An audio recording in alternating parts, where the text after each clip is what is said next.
This is a meeting of the Health and Human Services Committee. Clerk, could you please call the roll? Alderwoman Ingrassia. Present. Alderwoman Tyus. Alderwoman Green. Present. Alderwoman Martin. Present. Alderwoman Navarro. Present. Alderwoman Middlebrook. Alderwoman Rice. Present. Alderman Todd. Chairwoman Spencer.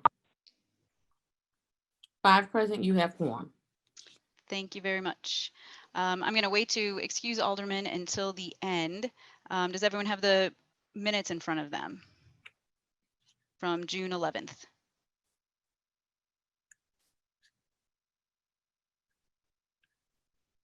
I move that we pass the June 11th minutes out with a do pass recommendation. Second. All right, please call the roll. Alderwoman Ingrassia. Aye. Alderwoman Tyus. Alderwoman Green. Aye. Alderwoman Martin. Aye. Alderwoman Navarro. Aye. Alderwoman Middlebrook. Alderwoman Rice. Aye. Alderman Todd. Chairwoman Spencer. 5 aye votes. Great, thank you. So we have before us today 2 bills, Board Bill 47 and Board Bill 44 and 27, correct? And Alderwoman Ingrassia, I believe we've heard this bill earlier in committee. Actually, do I have the right numbers in front of me here? Board Bill 27 is my bill. Yes. And yes, it was heard in committee before. I did let the Alderman from the 24th know if it's okay with you, Madam Chair. I think he has some people who are on lunch break, so he's more than welcome to go first if that's okay with you. Okay, yes. Thank Alderman you for Narayan. that, Alderwoman. Okay, great. So we are going to be hearing public testimony on Board Bill number 44. So Alderman Narayan is the sponsor of this bill. Do you want to go ahead and speak first, and then I will go through some of the procedures for hearing public testimony? Yeah, I'll just briefly just kind of introduce it, and then I think it probably makes sense to go to the public testimony, and then I can close. I want to make sure that we get the public testimony in because I know that there's people on their lunch breaks, so I want to let them get back to work. Board Bill 44 is essentially a bill that just fixes some of the issues that we could not fix with a floor substitute last session on this air quality bill. So essentially it takes out a ton of struck through language. If you recall the air quality bill last session, it contained a whole bunch of struck through language. And additionally, it changed the fee structure from where our website is at. Unknown to me before the bill was filed and went through. Alderwoman Spencer had worked with Miss Arraghi of the health department to make that fee structure the same in the city and the county. My understanding now is that they took quite a bit of time to do that, and I undid some of their work there. And so I just want to get those fee structures back to where they are. So essentially the big changes here are struck through language and the fee structure. This is essentially the same bill that went through unanimously. We passed it in bank. Ms. Teresa Page spoke. I actually am going to replay a bit of her testimony as I close. And so with that, I will be happy to turn it over back to you, Alderwoman Navarro. Okay, great. Thank you. Because we do have people here to speak and they have limited time, I think I'll go ahead and allow the public testimony, and then we can come back to questions for the sponsors, everyone on the committee. Does that sound okay with you? Okay, great. Thank you. So for this public comment piece of this, we're going to allow people, I think based on the number of people we have, we can do up to 5 minutes. But please, listen to what else has been said. And if you want to simply affirm what's already been said, that would be helpful. No need to repeat all of the details. So a brief review of what your comment is on is important. We know there will also be written comments that are also submitted to this committee, and so those will be shared. So if you know of others who would like to comment, or if you don't have a chance to say everything that you'd like, you are always welcome to email me or the chairwoman, and we will make sure that those get distributed to the to all of the committee members. So with that, do we have an order over here of attendees? And I don't know if STL TV is managing the order of those. Chairwoman, there is a speakers list in the Google Drive. Okay, thank you. And it has all 7 people who have registered to speak. And I think it would probably just make sense to move through them in order. Okay, thank you. I also just want to make sure I was just notified a few minutes before this hearing that I would be leading this. So I just want to make sure that I've gone through and make sure I'm covering all the bases. So I will call the speaker by name when it is your turn to speak. Let's see, and we ask that you speak on the topic of this hearing. You will get a 1-minute mark warning when you've reached that point. And we just ask you to wrap up when you receive that one, when you're told time, please wrap up at that time. And I think that, we'll reserve questions for the committee of speakers if it's, if you want to ask a clarifying point about something that one of the speakers asked, just let me know. Otherwise, I'm not going to run through all of the committee members for every speaker, but we will have a chance at the end. And you can send written comments to the clerk of the board, Terry Kennedy, at kennedyt@stlewismo.gov, or by calling 314-589-6845. So that's another way to submit comments.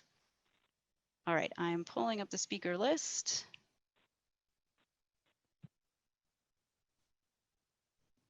Thank you for your patience. All right, here we go. So the first speaker I have on here is Frank Wilson. So Frank, if you'll please, again, just state your name and who you're with, that would be wonderful.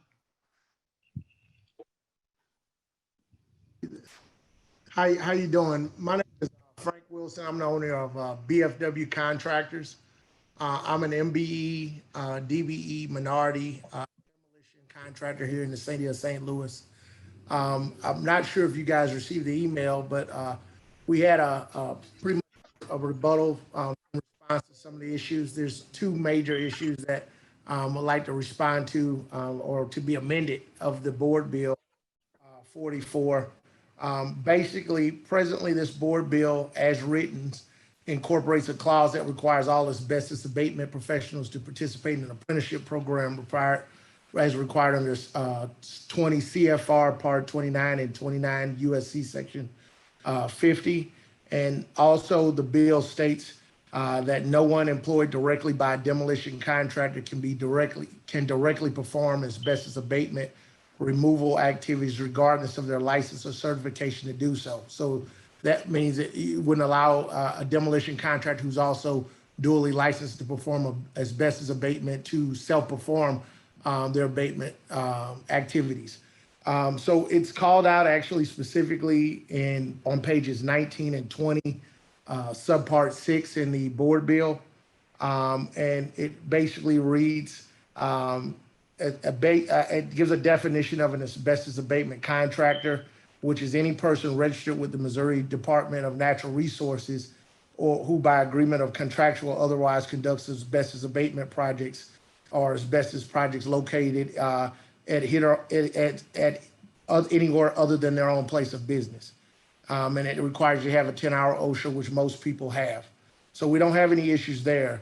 The section that becomes problematic is where it says school hazard abatement reauthorization as participant in registered apprenticeship program under CFR 20, Part 29 and 29 USC 50 that yearly graduates registered apprentices.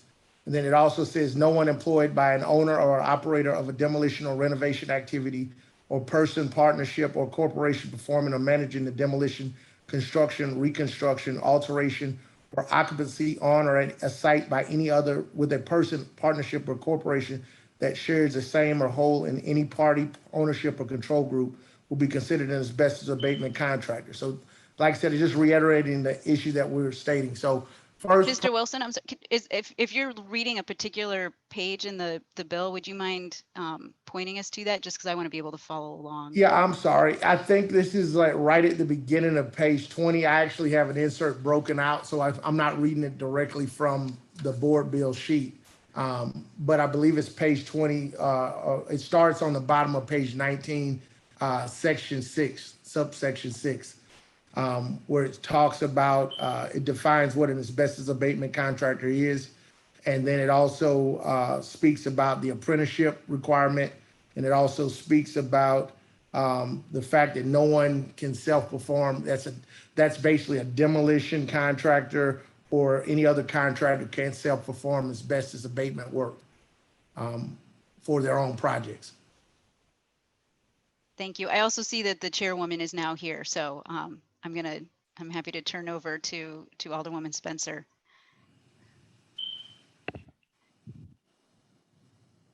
Oh, you're muted. Thank you, Madam Vice Chair, for handling the opening of the meeting. Mr. Wilson, I was trying to follow along as well. In Board Bill 44, you said you're in page 19. Yeah, it's page 19 and 20. So it starts, I guess, at the bottom of page 19, and then it rolls into page 20. So, but these sections that I'm speaking on are part of the subpart 6, starts at like line 6, and it kind of rolls through that next paragraph or so. Starts at line 16, page 19. Oh, is it 16? Sorry. No worries. Thanks. So can you start your position, or can you explain what your position is on those parts? Well, basically, there's two issues. One with the part about the having the requirement of being a part of an apprenticeship program. That's not problematic per se by Department of Labor standards. The problem that we have is that in St. Louis, in this region, there's only one group, which will be the unionized trades, that provides an apprenticeship program. And so what the problem that we have is most of the minority demolition abatement contractors that are presently doing the work for the city of St. Louis on a lot of the land clearing and different projects that we're working on. None of us are union. So what this would do is it will require everybody that's a contractor right now that's working for you all to become union affiliated. And we're not necessarily looking to become union affiliated, because that particular clause about apprenticeship is only possible by union affiliation in this region. Thank you for clarifying that. Mr. Wilson, did you want to add anything else? And then I think what we'll do is we'll ask the committee members if they have questions for you. Yeah, the other question, like I said, there's another portion to that clause, not per se to the apprenticeship portion, but the fact that it does not, the way it's written right now, it says no one employed or owner, operator, or demolition or renovation activity or corporation performing construction work can self-perform their abatement work. So let's say that I have a license or I have somebody certified to do asbestos removal, as the Missouri Department of Natural Resources might require. They're saying that if it's my own project, I can't remove the asbestos myself, or a contractor that is also dually asbestos and demolition contractor can't do their own self-perform work on their project. The issue we have is we understand that you know, you have to have the oversight in terms of testing, sample testing, to make sure the integrity of the process is upheld. But we do feel like it's problematic, especially the way demolition projects are bid through the city of St. Louis right now, Do we have a dog? You need to mute a dog. Is there a dog? I'm sorry. It's actually my dog. Oh, it is. Okay. Okay, someone walked in my house and then the dog got agitated. So I'm sorry about that. I was trying to talk through it, but I apologize. That's okay. Go ahead, Mr. Well, the issue with that is, with the way projects are bid right now through the city of St. Louis, it requires us to bid on projects and include the asbestos abatement as a demolition contractor in our price. And the unfortunate function, I do have some solutions I like to talk through. I'm not sure how much time I got, but the unfortunate function of that, Actually, you're over your we 5 bid minutes, the Alderwoman. project blind. We typically are bidding the projects blind because there's no test or samples taken before bidding. Now, I go inspect the building. I might price it based off what I see visibly, but no one could ever actually know truly how much is best if there's a presence of hazardous materials without an actual test, a laboratory exam of the materials. And so basically all the contractors are bidding the projects, and then we're having to go get laboratory tests after we priced them, but we're stipulated to be including the asbestos abatement and the presence of asbestos in our price when we bid it. So the issue that we have is we're like, hey, I don't have a problem with the issue of not self-performing if I already knew what was there and I could actually price it according to the actual knowledge, accurate knowledge of knowing what type of asbestos might be present prior to bidding. Instead, it's always the upside down where we're bidding it, then we're finding out what's there, then we're having to find up someone to do it, or we have to self-perform it and get it done. So there's a lot of risk that we're taking on that way. I'm going to interrupt you, and I hate to do it, but I think at the onset, the procedure outlined the 5 minutes. I'm getting our who's helping to ensure that there's a fair procedure. I think what we'll do is you can explain some of this maybe through questions that some of my colleagues may have for you, Mr. Wilson. Okay. A better way to handle going into details. And Madam Vice Chair, when you were explaining the procedure, did you indicate that there were going to be questions following each one of the speakers? I was following along, but I didn't want to make sure that I'm not obstructing what was laid out at the beginning of this hearing. I had suggested that we'd let the speakers talk, and if any of the committee members had questions, just to indicate that they had a question as opposed to running through the line for each speaker. And then Alderman Narayan as the sponsor. We did not go through the committee members asking him questions. We were going to hold off on questioning him until the public got finished with their comments. Okay, and with that, I will entertain questions from the committee for Mr. Wilson. Thank you, Mr. Wilson, for your testimony here. And I think we'll may have some questions. With that, I'll take questions if any of the committee members want to raise their hands for any questions. Madam Chair, I do have a question, if that's okay. Sure, go ahead. Thank you, Madam Chair. Thank you, Mr. Wilson, for taking some time with us today. I just want to make sure that I'm understanding what you're saying, because I think I'm reading this section differently than you. In starting on page 19, line 16, section 6, to me, it reads just like we want to make sure, because of how hazardous asbestos is and how sick it's making people and killing them, that the people we have on the ground doing that work the workers are protected. And so we want to make sure they have proper certifications and training. And it sounds like you're reading that a little bit differently. No, I'm reading it exactly the same way. I believe I'm in complete support that people who are performing asbestos abatement work need to be licensed. They need to have the proper training. The only problem is that the union is not the only way to get the proper training, and that's not the only place that offers the training. So, okay. So where else would, just really quickly, because I want to save time for my other colleagues, could you send us or the chairwoman a list of other possible places you think that might be, so that we could review that? Yeah, sure. Thank you so much. I don't have any other questions, Madam. Thank you, Alderwoman from the 6th. Does any other committee members have a question here for Mr. Wilson? Yes. Okay, Alderwoman, please proceed. Thank you, Mr. Wilson. Thanks for coming here and spending your time. I just had a question about kind of following up what Alderwoman Ingrassia was asking. So there are other places to get this training, correct?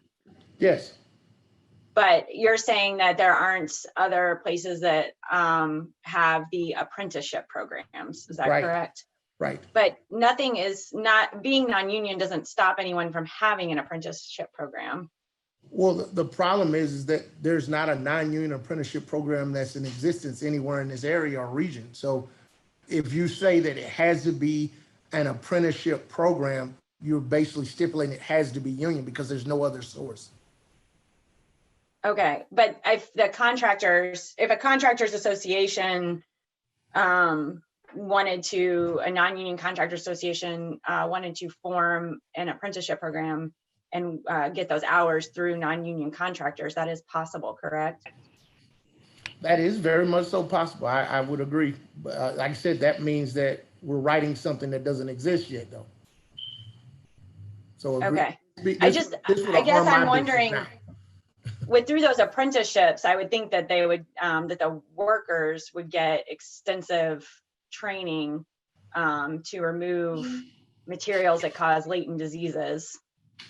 Well, I believe, yeah. I mean, any training program that is a registered training program, I would agree that they should be giving extensive training, whether they're doing an apprenticeship or if it's a certification that many of the people already have now. So I don't think, and then when we're talking about apprentices, we're actually talking about unseasoned professionals that are doing the work. So to go through an apprenticeship is usually a 4-year process.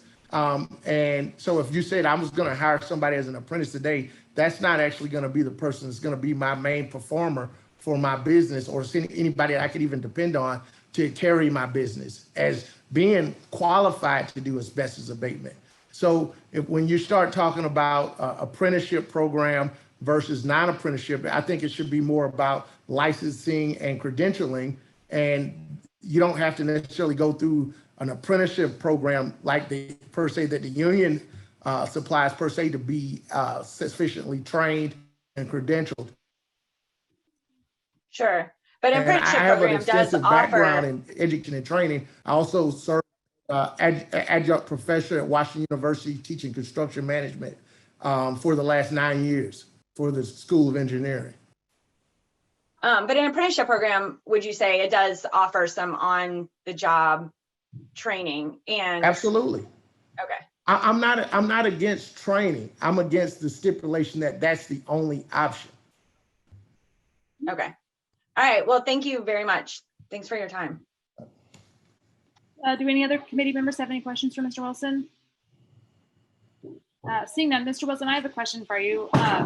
Without you going through the apprenticeship programs through the union, where do you and your workers get your training for asbestos? Well, there's different programs that do asbestos certification and credentialing that you could go through, and that's how you would go about getting those trainings. So I'm just saying, it's any approved asbestos training program that's licensed and credentialed and accredited should work. That's all I'm saying.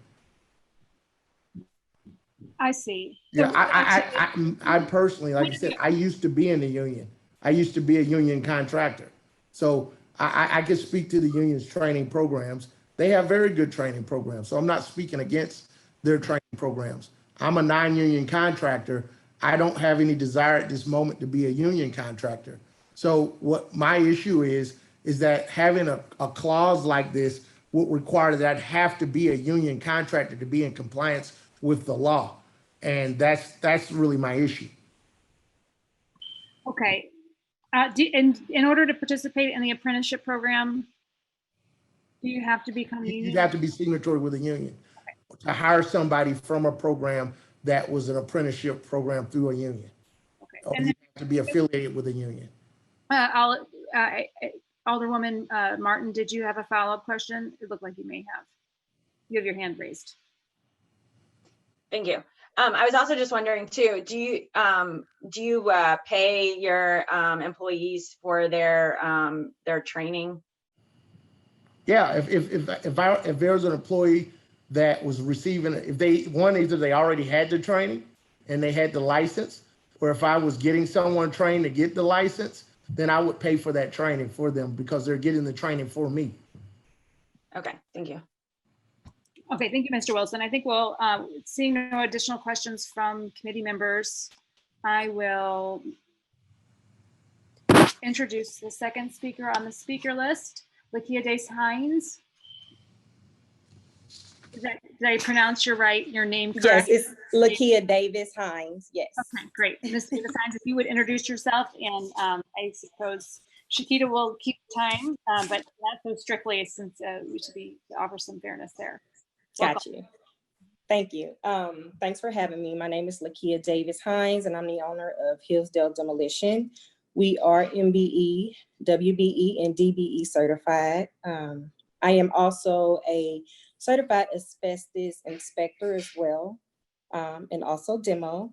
So just following up with what Mr. Wilson said, the problem that I have with how these projects are bid, we're blind bidding them, and we're gonna have to save costs. The reason why I got into being an inspector is because I save costs when I'm bidding a project. So when we go in, take sampling, send it to the lab, and there's asbestos in there, I have certified guys that's able to remove that versus contacting another company that's going to charge me $4,000 when I have already certified guys on staff to remove it.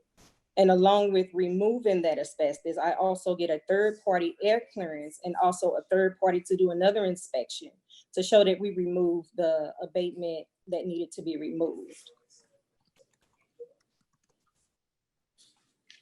So some of the suggestions that I just made had versus saying the apprenticeship is maybe we can all, get those buildings abated beforehand before we actually bid those projects. So that way we can give an actual, correct bid on those asbestos abatement and demolition projects.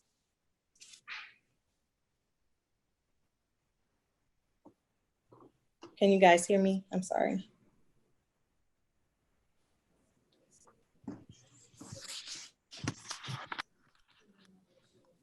Hello, can you hear me? We can hear you. I apologize. Yeah. I think we may have lost the chair. Oh, okay. Did you have Okay, any so- other? And My internet is unstable apparently right now, so my apologies. I don't know what's going on. I'm getting a lot of weirdness. Madam Vice, I may restart my computer if you don't mind holding down the phone. I don't know what's Yes, going no, on. no problem. I'm sorry. So thank you for your comments. Did you have anything more? Otherwise, I will open it up to see if committee members have questions. Yes, and then also to be certified as a Missouri, asbestos inspector or supervisor, we have to go through extensive training as well. So I'm not sure what an apprenticeship program would show us differently from the program that we already go through for our certification. That's basically all I had for my statement. Okay, thank you so much. And I don't know if the committee members, want to use the raise hand function. I do see there's a question from Alderman Todd. Are you ready for me, Madam Chair? Yeah, did you have a question for our speaker? Yes, ma'am. Yes, Madam Chair, I do. How many do all older buildings in the city of St. Louis, do most of them or do all of them have asbestos? Some of them do, yes, sir, which you wouldn't know until it's tested, of course. And some of them are so badly decomposed where there aren't any samples to even take, especially when they're burned down to the ground. Are the decomposed buildings, is that asbestos, is that dangerous too? It could be, and that's why the materials need to be wet down before removal. And also I recommend a licensed inspector be on site while the building is being demoed or abated, being removed. Is it a requirement by law that you have the building wet down, or is that just something you do as a humanitarian? That's something that we do automatically, but if there is asbestos or you can't get any sampling, yes, you would be considered as a wet demo and you would have to wet that building down before you remove any materials. Do you know approximately, I know you don't know exactly, but what percentage of the buildings would you estimate have asbestos in them when you tear them down in the city? I'll say out of maybe if you have 5 buildings, I'll say at least 2 to 3 buildings may have asbestos in them. So about 50%. Mm-hmm. Okay. Do you think is all asbestos, is it dangerous? Does it cause what illnesses does it cause? It can cause lung cancer. It can cause different things to the lungs and the heart. It just, there's several different factors within it that it can cause. How far does, if a building is torn down and a person is walking past the building or down the street, can it affect them? If they're in a direct hit of the dust, yes, it can. Okay. All right then. Thank you. Mm-hmm.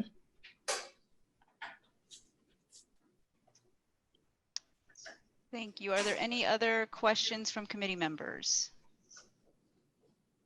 Seeing none, thank you very much, Ms. Davis-Hines. Mm-hmm.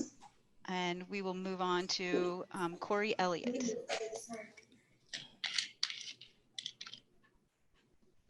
Hi, let me start my video so that I had to stop the video so that you all come through. Hi, my name is Corey. I am an MBE, WBE, DBE contractor located in the city. Our company offers abatement, demolition, roofing, and final clean. And, in the middle of and I am a union contractor. So for me and for our team, having highly trained staff that go through the apprentice process and the several layers of that was really critical to us as we work on projects in the city. And what I was going to say is that in the middle of a pandemic, crisis that we're in, the health and safety of the residents in the city, has to be at the forefront for everybody with this. And abatement is, it can cause some significant health issues, as the other people said. And we really need to make sure that the people that are doing it are trained and understand the impact that it could have to residents, our water system, and employees, our residents of the city. And as an MBE contractor, there are definitely issues around that, but I think that's a different issue here. And I am the first person to go toe-to-toe with a lot of people in the city about minority contractors being able to participate on projects in the city, and making sure that that when we are contracted on projects, a shout out really to the SLDC compliance team who makes sure that we get paid on contracts for the work that we've performed. So a big advocate of MBE contractors and making sure that we're at the table. With this issue, it is really about that abatement is highly regulatory and is hazardous material. And we want to make sure that anyone that is handling it, that is disposing of it, that is removing it, has the training that they need to do so. And, I've been on projects in the city, and I was going to ask that point of clarification. I've been on projects with my company where I've performed abatement and demolition. So I was curious about the language in the bill. Was it the actual removal of the abatement, or was it the sampling and testing being separate from the abatement contractor? So I would hopefully someone could clarify that. But at the end of the day, for the city, for the residents, for people who work in the city of St. Louis, we need highly trained employees on these sites. I'm also a demo contractor, and we know the situation that happened in the city when we didn't have, trained people, doing demolition. I mean, people can die from this, and we really need to take this serious that they're trained. Great, thank you. It looks like the chairwoman is back. I didn't, if I could just ask, so Ms. Elliott, you're here in support of this bill? I am in Then- support of it. Okay, yeah. just want to make sure, and I'll turn this back over to the chairwoman. Thank you. Thank you, Madam Vice. I don't know, I'm having a very difficult time with my internet, it looks like, so as a warning to everyone here. Thank you, Ms. Elliott. Does anybody from the committee, any committee members have any questions for Ms. Elliott?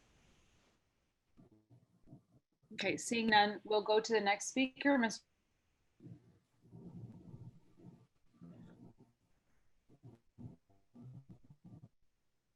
Is there a Mr. Lomax here? Okay, we'll skip Mr. Lomax for the moment. Corey Mayo.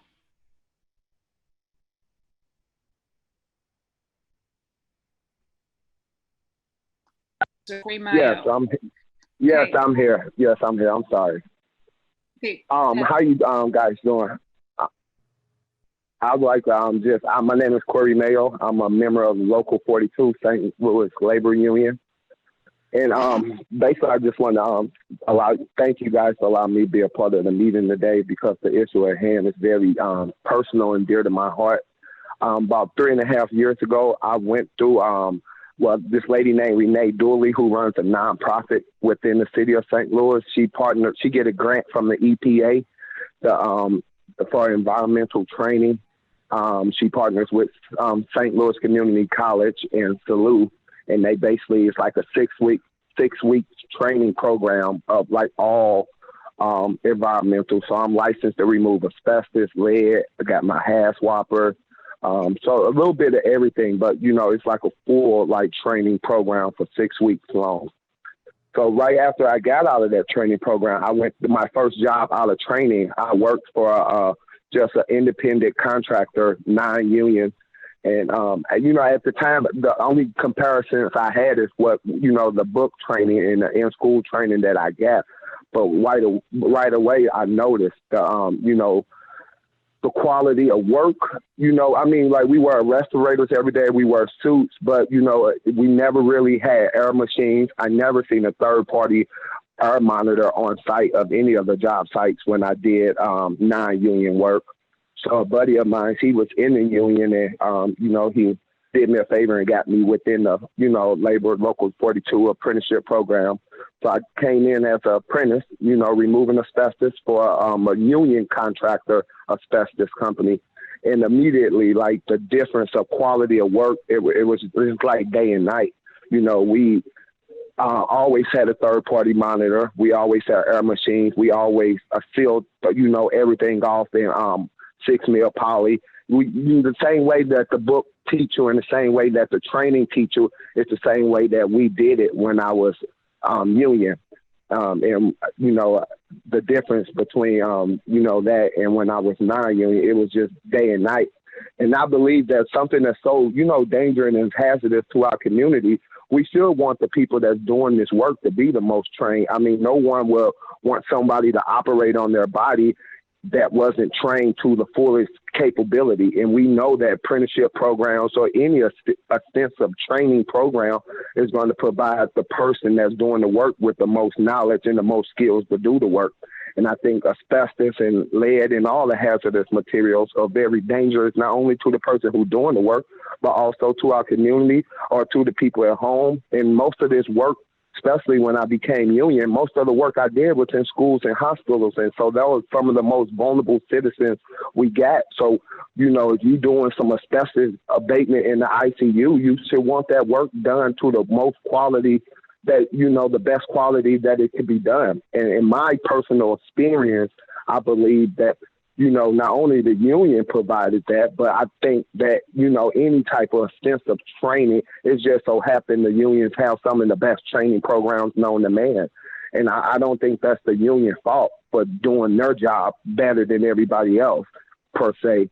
So, I just wanted to voice my opinion on the subject of the apprenticeship and what I experienced personally, working in the community and working out here doing the work. And so I believe that, it's paramount to have an apprenticeship program associated with asbestos because, it's a known fact asbestos have killed tons and tons of people. And it's not a theory, it's not a myth. If you do it wrong, somebody will get hurt. and we all know that. So with that, I close. Thank you, Mr. Mayo. Were you speaking in favor of the bill then? Yes, ma'am. Thank you for clarifying that. With that, I'll ask members of the committee who may or may not have questions.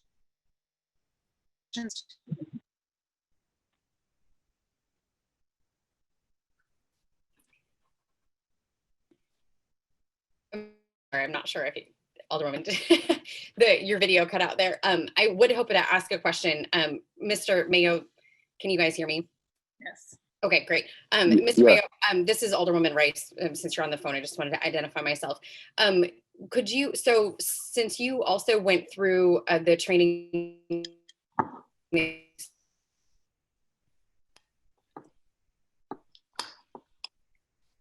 You cut out. Yeah. Sorry, could you speak the difference between the St. Louis Community College program and the apprenticeship program with the union? Okay, basically, Renee, she works closely with the union within her program. Like, so she always have like union people coming in and talking to us. So, and most of the people that went through that program become union workers.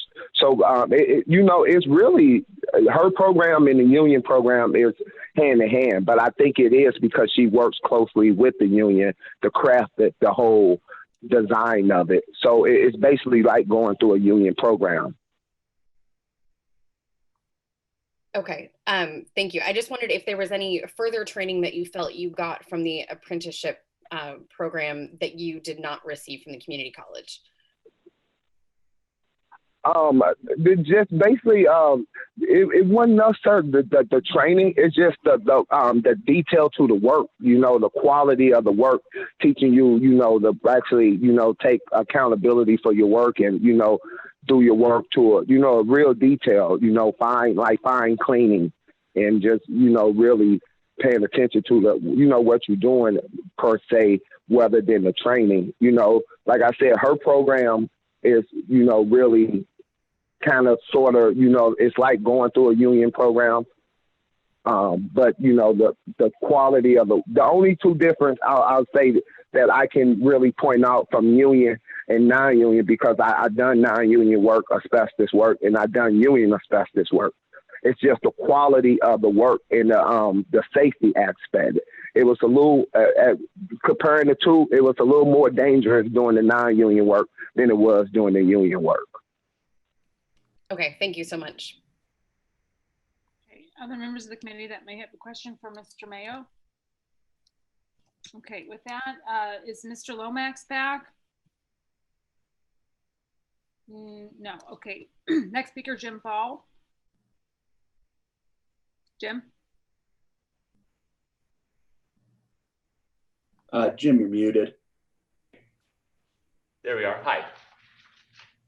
Thank you, everyone. I'm here mostly for questions, but I'm happy to give some background. My name is Jim Fall. I'm an attorney here in St. Louis and have a lot of experience with apprenticeship programs, registered and non-registered apprenticeship programs throughout the state of Missouri, in this area and across the country.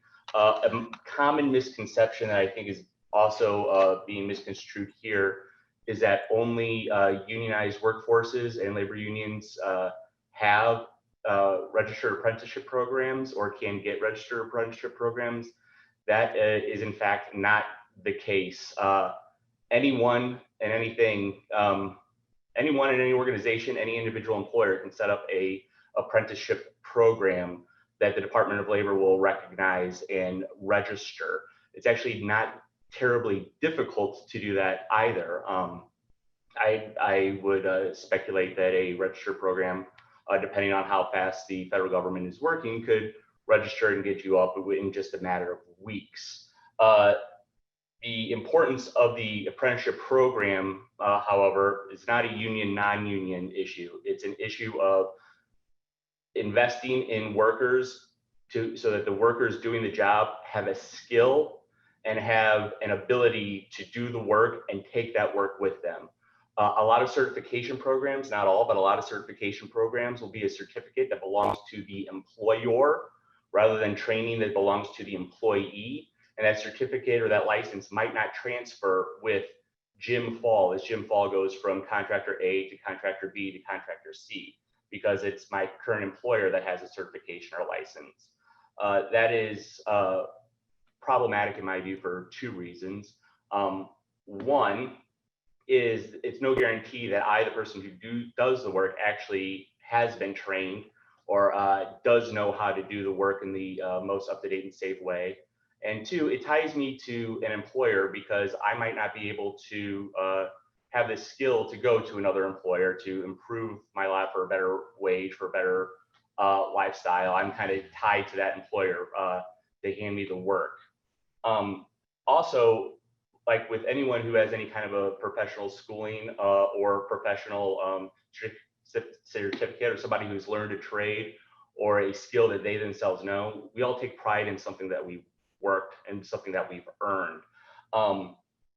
That's important, in my opinion, and is reflected in apprenticeship programs, because even if my employer tells me to do something that I know is not right, I at least have the self-worth and the self-training to know that I take care of my job, and I take apprenticeship, I take value in my job, and I know what's right and what's wrong, and that this can come back on me. I think it creates a self-worth in people that have these kind of apprenticeship programs, and it encourages employers to invest in these, to take a high road.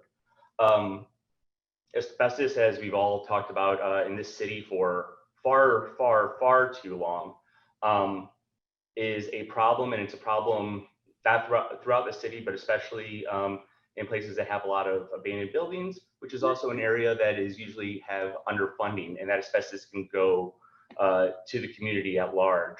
The reason we have apprenticeships in this language, this apprenticeship language in this bill, is not a union or non-union thing. It's to make sure that the men and women actually doing the work have the registered training that the federal government says, yes, this is a minimum qualified training to be able to do this work, to be able to do it themselves respectfully. You have 1 minute. And be able to protect the citizens and the houses around them in the best way they know how, rather than to have to rely on an employer whose motives might be different than pure safety, or at least not have the risk of having a motive implicitly or explicitly, intentionally or unintentionally, of having a motive other than safety to do the work. With that, Vice Chairman Navarro, I think I've exhausted my 1 minute, so I'm happy to take any questions. Okay, any members of the committee have any questions for Mr. Fowle? Alderwoman Rice? Sure, thanks. Mr. Fowle, thank you for your testimony. So can you clarify for me the requirement as we have in Board Bill 44, this is bringing us in line with the federal requirements, that apprenticeship program requirement is a federal requirement? No, and that is not a federal requirement. What it is that the federal Department of Labor has a registered apprenticeship, will register a program saying that this program is a qualified, legitimate program, that those who go it have to meet certain standards, and the program itself has to meet certain standards to make sure that it's, for lack of a better word, a legitimate apprenticeship program whose purpose is to train people and train the next generation of workers. It is not a federal program to require this, but by having it federally registered, we know what those minimum standards are. As opposed to individual licensing, where the city might have to say, oh, will we accept this license? Will we not accept this license? Will we accept a certification from this organization that we don't know, or that organization, and have to look into it. With the federal registered program, it's a uniform standard that has been for generations now recognized through multiple different Republican and Democratic leaderships, been recognized to at least be a high standard to train workers of the next generation safely and in the best processes for doing the trade that they are apprenticing in. Okay, thank you. Other questions for Mr. Fall? Seeing none. Is Janine Arraghi here with us today? I don't see her in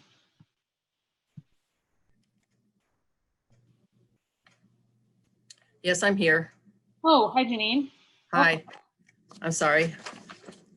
So thank you. I'm Janine Arraghi. I'm the Bureau Chief for Environmental Health Services with the City of St. Louis Department of Health, and the Asbestos Air Monitoring Program is a part of the Department of Health's program. So I want to thank Alderman Narayan for working with us to bring this back to you all because of the various challenges. And I'm going to try my best to be under 5 minutes, but I do have a lot of territory to cover. Janine, considering you're not exactly a member of the general public, we've asked you to be speaking on behalf of the health department here. So we're gonna offer some latitude there for you, okay? Thank you very much. And I thank all of the other speakers who have spoken before. I've learned a lot from the conversation already. And I'm hoping that there's some equitable opportunities here to make some progress through this board bill. When Alderwoman Spencer and I worked on this in 2017, there was not local oversight for the asbestos abatement activities. It was being managed by the Missouri Department of Natural Resources, and they did not have the local staff to provide the kind of oversight that we do now under that board bill that was passed in 2017. So we have 2 staff members who are trained asbestos inspectors and asbestos contractor supervisors who daily, that's the focus of their work, is working with the contractors who are notifying of the projects and ensuring that they're in compliance. So I'd just like to kind of step through what the board bill does, some of the other things that haven't been highlighted yet. This version attempts to consolidate various air pollution regulations into one document so that the regulated community has kind of one ordinance. Eventually it gets incorporated into the city code, but sometimes that takes a while. And so this is helpful to us to have it in one document.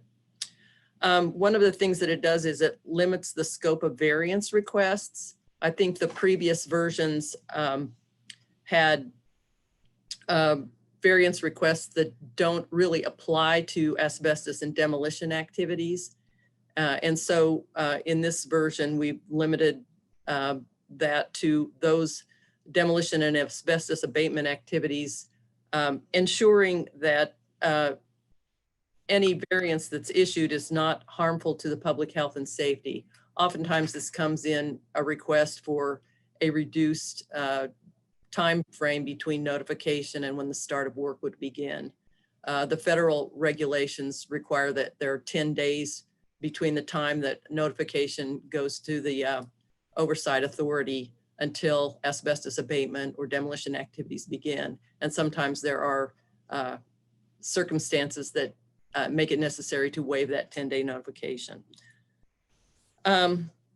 So another thing that this board bill does is empowers the Department of Health to work with the building division regarding certain alteration activities that are defined as renovation that may impact asbestos containing materials. We haven't had that kind of close collaboration on renovation projects. And in the past, we generally had to be reliant on a contractor to make sure that they were doing an asbestos inspection before they were disturbing building materials that might be asbestos containing. We're working together with the building division to ensure that any project that has the suspicion of asbestos being impacted during that work, that we have that information. 1 minute. And go ahead. Thank you, Sharita. With Miss Arraghi, we're going to let her go. She's a city employee, and so Okay. Thank Okay. you. Thank you. Thank you. So what we want to be able to do is make sure that particularly if a building's occupied during a renovation activity, that there is an asbestos inspection that occurs before that activity goes on, so that our asbestos air pollution inspectors have the opportunity to make sure that that is being handled in an appropriate manner. Also, I think this board bill helps to clarify what was expected for air monitoring requirements. And so the third-party air monitoring requirements would be for projects that are known as asbestos projects. That is, they're more than 160 square feet, 260 linear feet, or 35 cubic feet of asbestos containing materials. So some of the smaller projects then, and many of the demolition projects would not require asbestos air monitoring because the amount of asbestos containing materials would be so limited. Also, this board bill retains the provisions to prevent the conflict of interest we have heard a little bit about between asbestos abatement and demolition contractors. There could be a conflict of interest for someone who's actually performing an inspection and then performing the abatement. There could be a conflict of interest for someone performing abatement and then doing demolition. This board bill retains that protection against that conflict of interest. I do also want to speak about the requirement for the asbestos abatement contractor to participate in an apprenticeship program under the U.S. Department of Labor standards.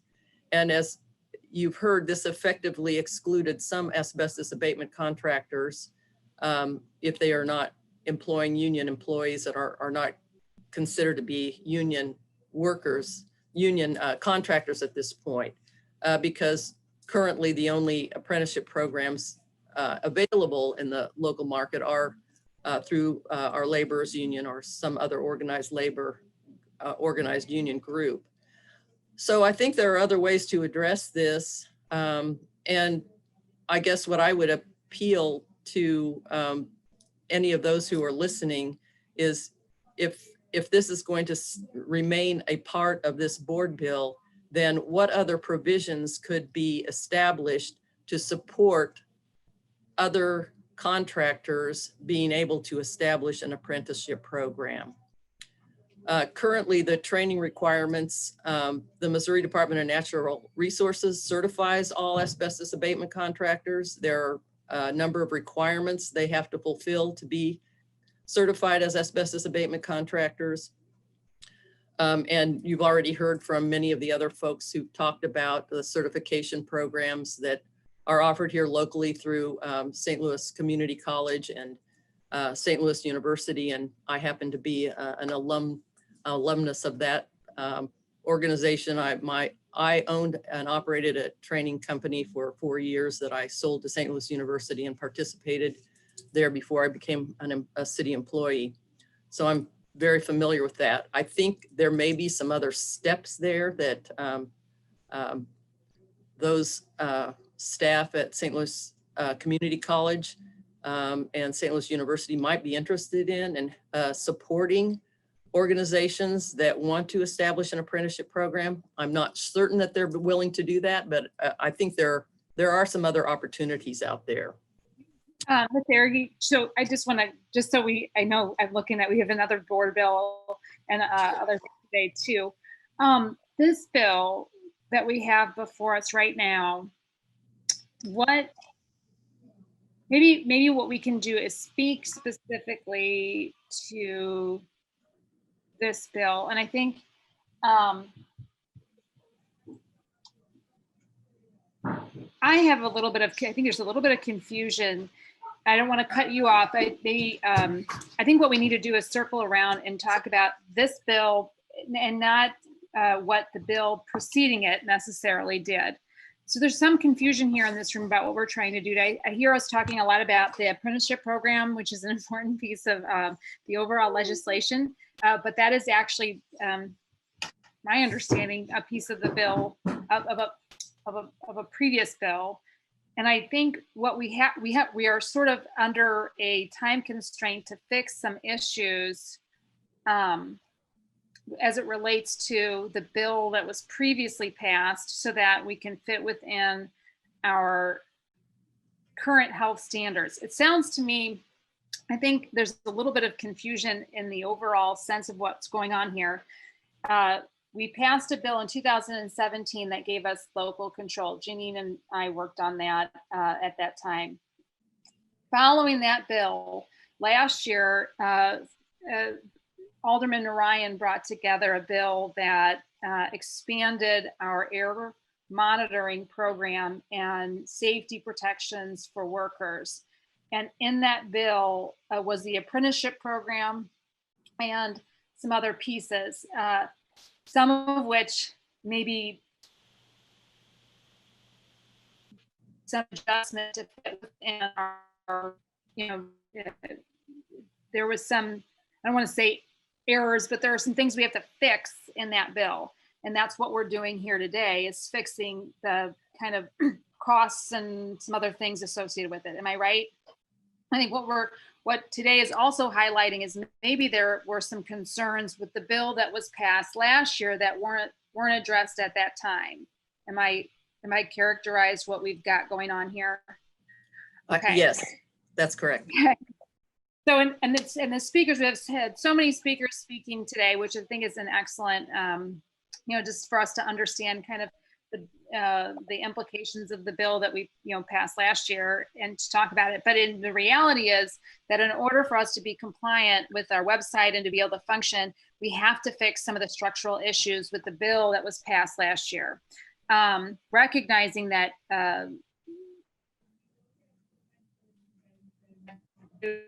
and the other speakers here today have some concerns about the bill we passed last year. In mind, I would like to open for questions, but also like the health committee here to consider what's before us is fixing the bill that we looked at last year.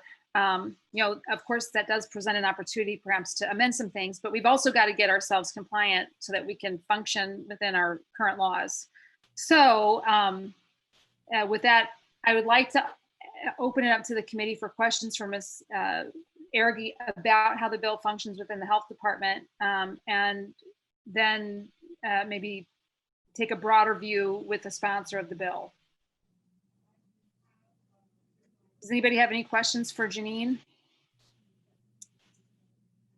I will say Janine knows an enormous amount about the subject area and has been an enormous resource and leader in our community on helping to make sure that we're doing things safely.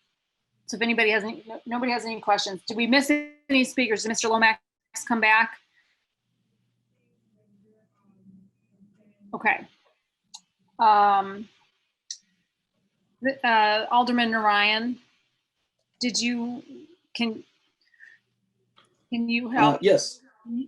Have you already spoken on the bill? I apologize, I did miss the first. I gave it a brief introduction. I certainly have more of kind of the meat of the bill. I wanted to let the speakers folks speak on the matter before. Some folks were on a lunch break, so I wanted to pass it over to them as quickly as possible. So there, I've heard a lot of the testimony today focusing on the apprenticeship program, and I think that there's been a couple of misconceptions maybe there. There are non-union apprenticeship programs here. The Associated Building Contractors offers a non-union apprenticeship program right here in town. In fact, I'm looking at a list right now of a 37-page list of non-union St. Louis area contractors with apprenticeship affiliations. Additionally, as Mr. Fall pointed out in his public comment, you can also start an apprenticeship program relatively quickly. And in fact, this bill is an encouragement to employers to start those programs. We want to allow, we want to encourage employers to invest in their employees and to allow their employees to have independent judgment, especially on issues that are this important, that come to the health of the region as a whole. A few months back, I know it seems like a million years ago now, At the same time, when we were hearing the previous iteration of this bill, there was a presentation about the health equity indicators in the region. And we saw that the number one inequity in the region is actually air quality. It's causing childhood asthma, things of that nature.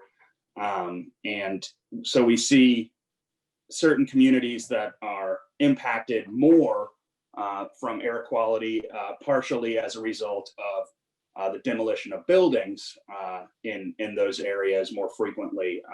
So there is an inequity in the demolition of buildings right now. For example, in my neighborhood, it's very rare to see a building be demolished. And so we don't have the asbestos flying through our neighborhood in the same way that you have asbestos flying through the air in other locations. So the apprenticeship language, I think most importantly, is currently codified, and this bill does not seek to roll back a workers' protection that was put in place unanimously by both this committee and by the full Board of Aldermen only 4 months ago.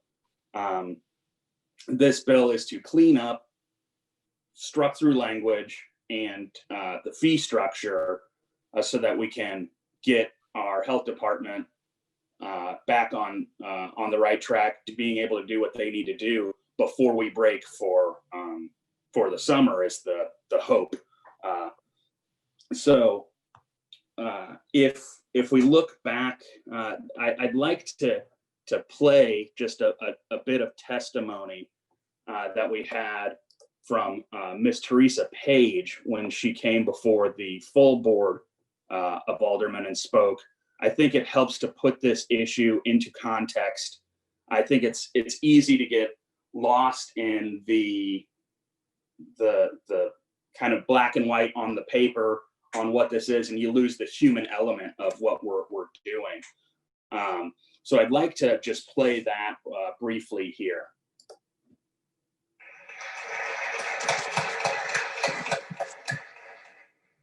Good morning, everyone. Thank you for the opportunity to speak to you today. My name is Teresa Page.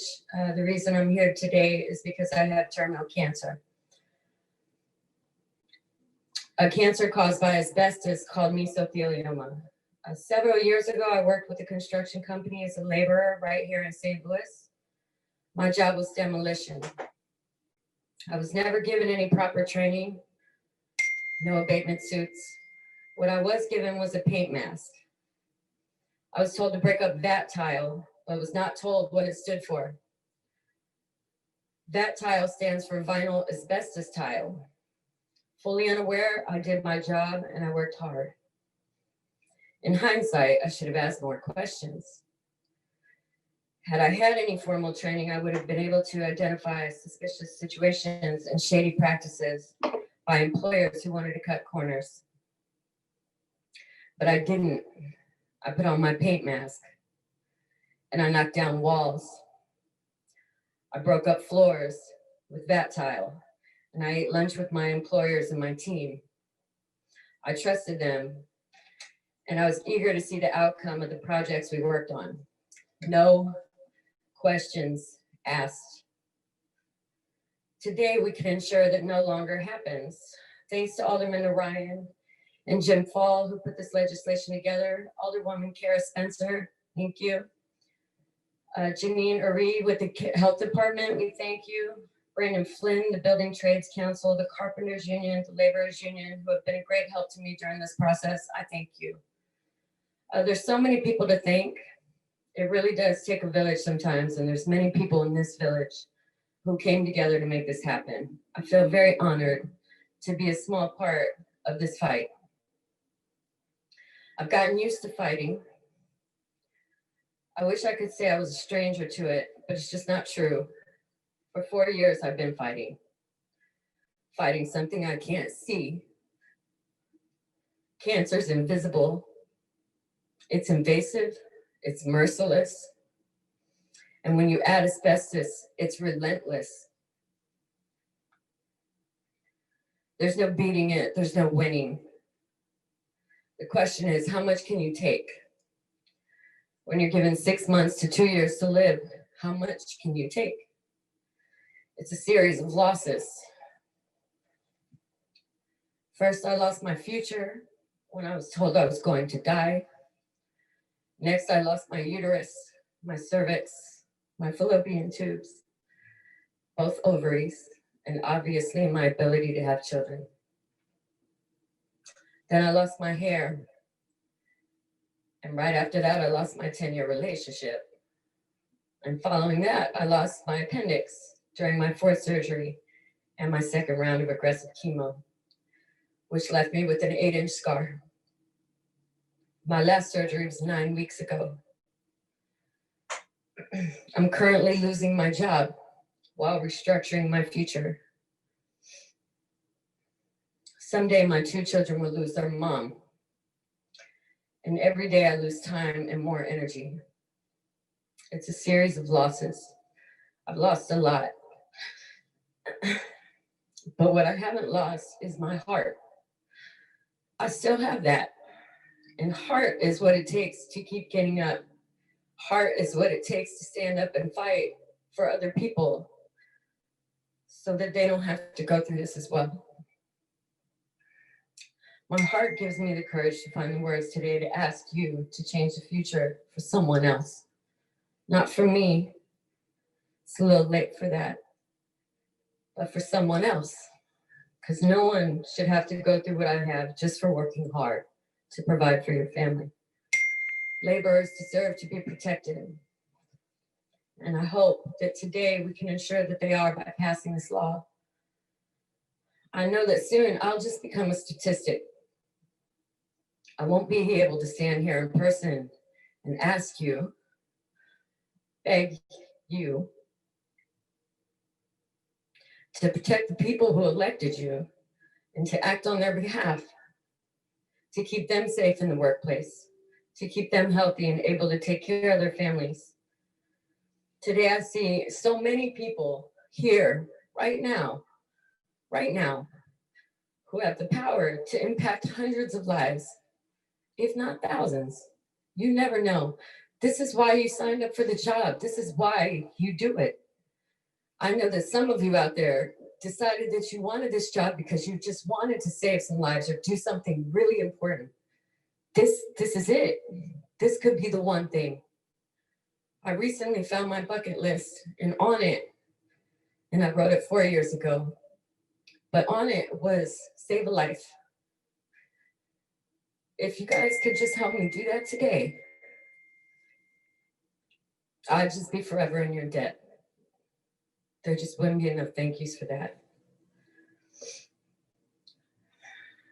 Numbers can be powerful. Today we can change the numbers. Tomorrow's not promised for all of us. So if time is of the essence, then I'm just asking you to please do this today. Thank you for your time. Thank you.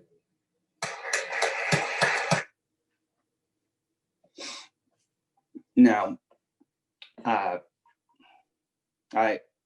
just like that on that day, I struggle to sum up what this ultimately is about any better than Miss Page did. This is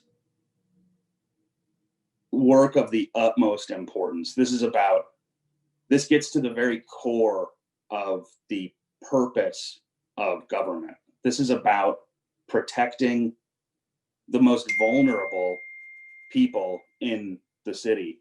And everyone's got to breathe. Everyone's got to breathe. We know that.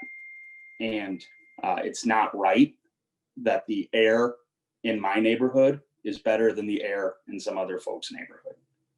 And we can fix that. And we have to do it by chipping away at these issues. And this bill was incredibly important in that process. And I believe that that's why we supported it unanimously. And ultimately what we're doing here today is trying to fix a couple issues with that bill so that we can let the health department get to work on what we all already agreed was a new best practice. And with that, I'm happy to take any questions, and I ask for your favorable support of getting this bill out of this committee with a due pass recommendation and out onto the floor of the board. And I hope for your support there as well.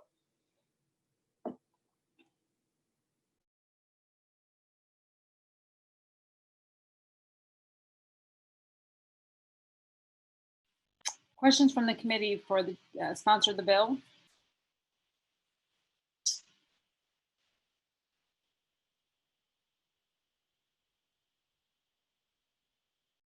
With that, I would again like to, Madam Vice Chair, it's my understanding that we do not have the bill before us. Is that correct? We took public testimony, but we did not put the bill before us. Is that right? Okay. Yes, sorry, I was trying to unmute. Yes. Okay, wanted to make sure I knew where we were in the procedure of things. Again, so just for some clarity here, Board Bill 41 is a board bill that fixes some structural issues with the bill that we passed last year. The bill that we passed last year did have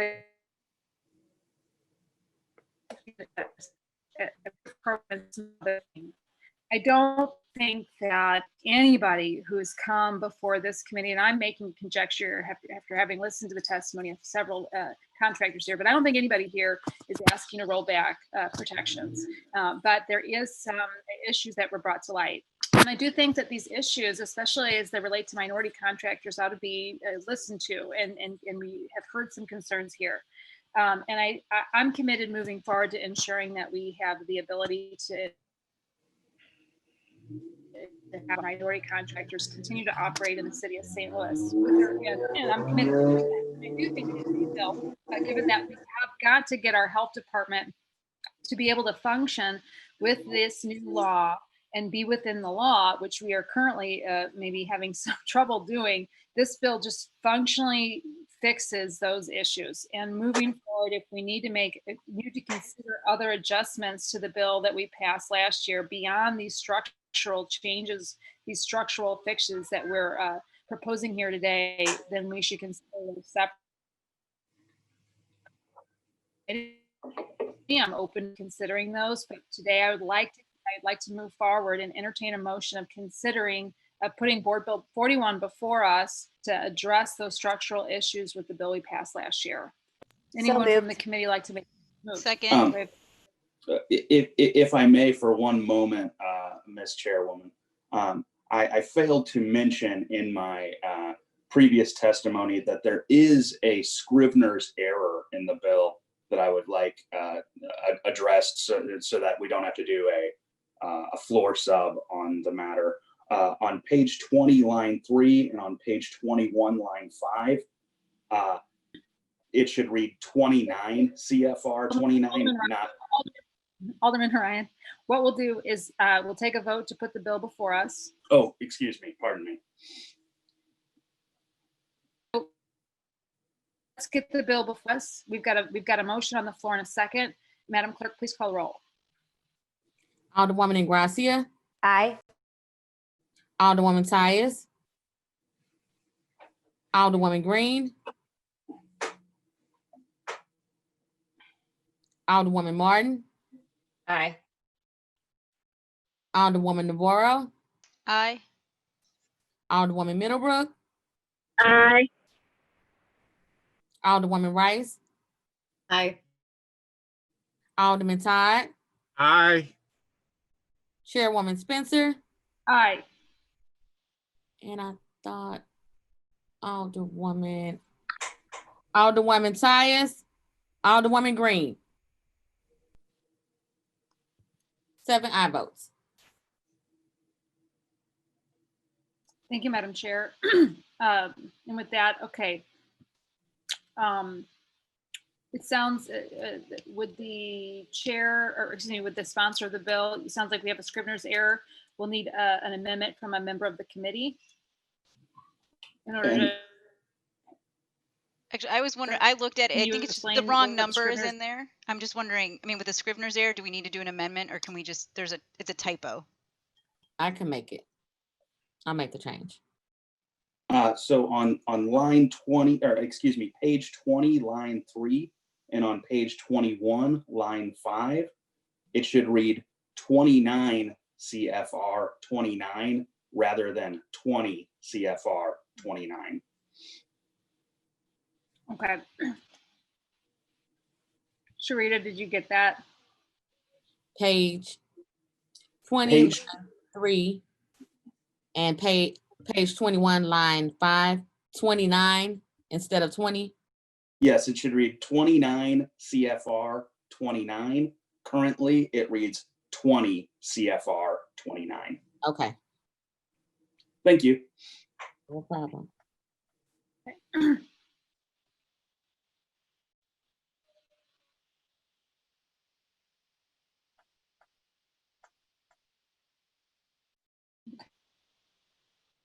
So the sponsor of the bill, Alderman Narayan, you wanted to add requests for the committee? You request Yes. just that we pass the bill with the do pass recommendation. And with that, Yes. I'll entertain a motion on board.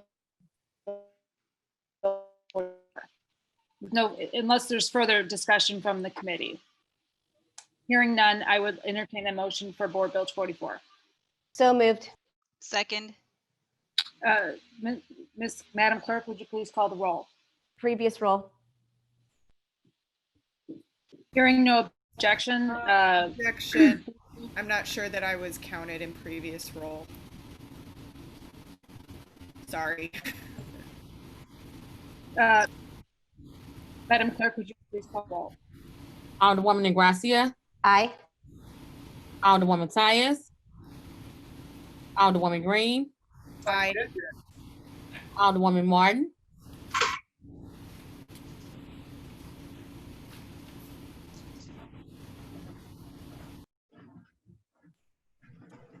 Alderwoman Navarro.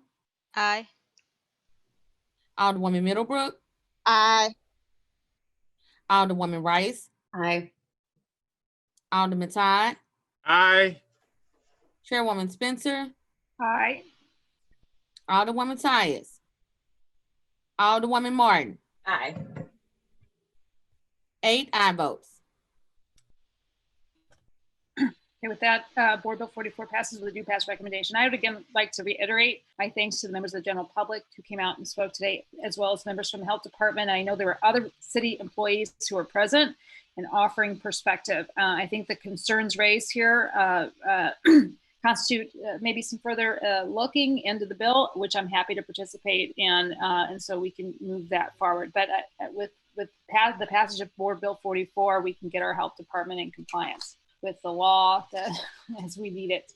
Thank you, Alderman Narayan, for your leadership on this, and thank you for bringing forward an issue that helps to better protect our city workers and the surrounding community when it comes to demolitions in our city. Moving along, we have Board Bill 27. Board Bill 27 is, I'm going to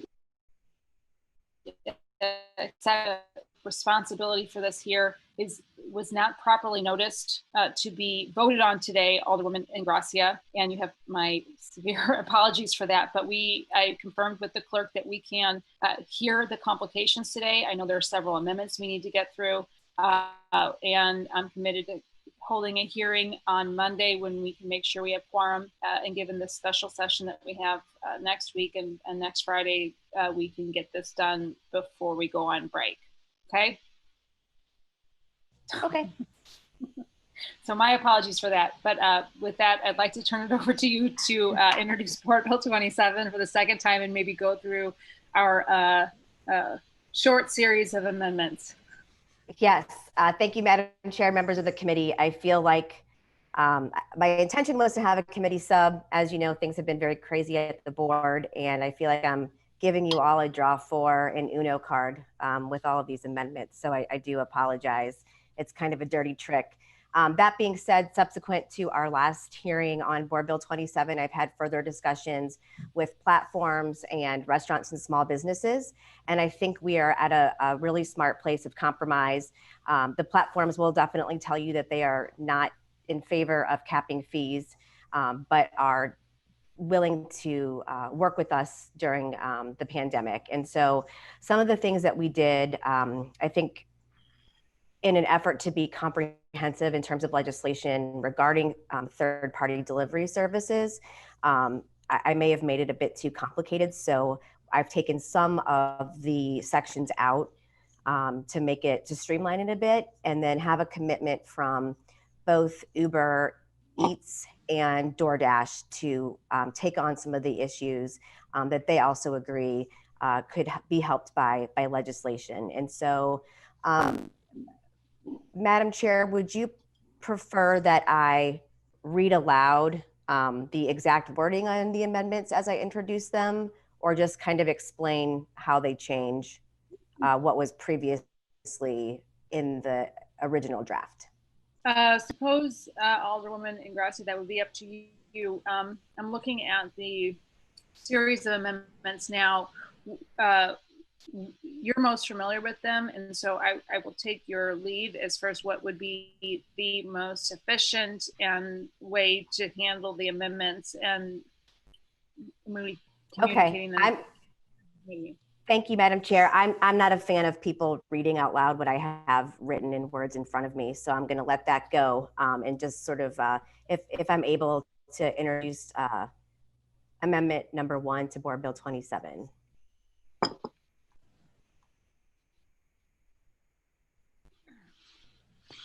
So moved. I think, if I may interject, I think functionally, considering the notice, we may need to go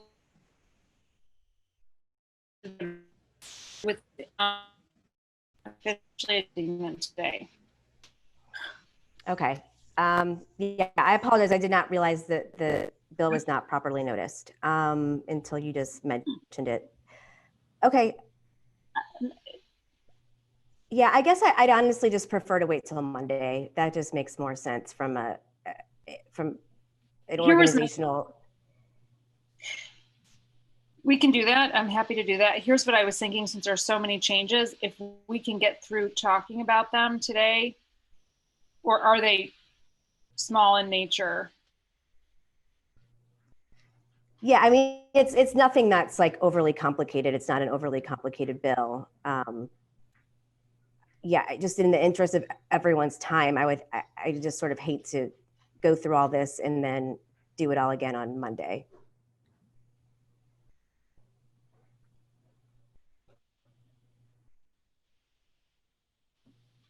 Well, I will follow your lead, Alderwoman. If we want to talk through the changes, and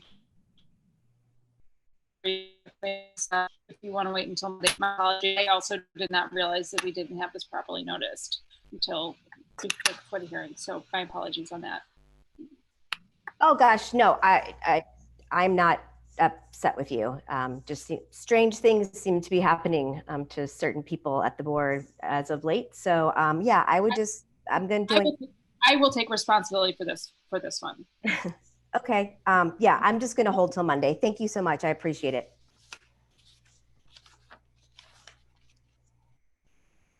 Okay.